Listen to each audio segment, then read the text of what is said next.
Дубайский шоколадты жасап көрмеген болсаңыз, дәл осы видеоны көріп жасап көрсеңіздер болады. Дубайский шоколадты жасау үшін бізге фисташка пастасы мен катайфи қамырын қажет болады. Екеуін де үйден жасадым мен.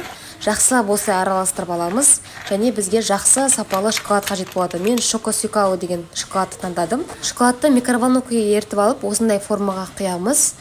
Морозильникке 10 минутқа қатырып аламыз. Міне осындай болып шығады. Қатқаннан кейін енді жаңа араластырып қойған начинкасын үстіне саламыз. Шоколадты және форманы мен кондитерлік дүкеннен алдым. Форманың бағасы 90 теңге тұрады.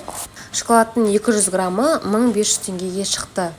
Осындай начинкасын салғаннан кейін барлығын тегістеп шығамыз.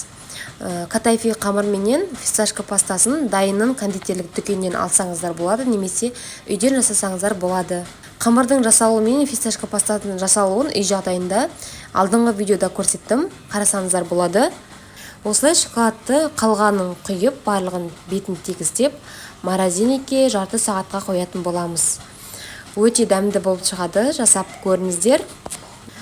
Бұл тиімді жолмен жасалынған шоколад. Жасап көрмеген болсаңыздар, жеп көрмесеңіздер, дәл осылай үйден жасап көріңіздер. Каналыма тіркелуді ұмытпаңыздар. Сіздермен осындай рецепттермен бөлісемін.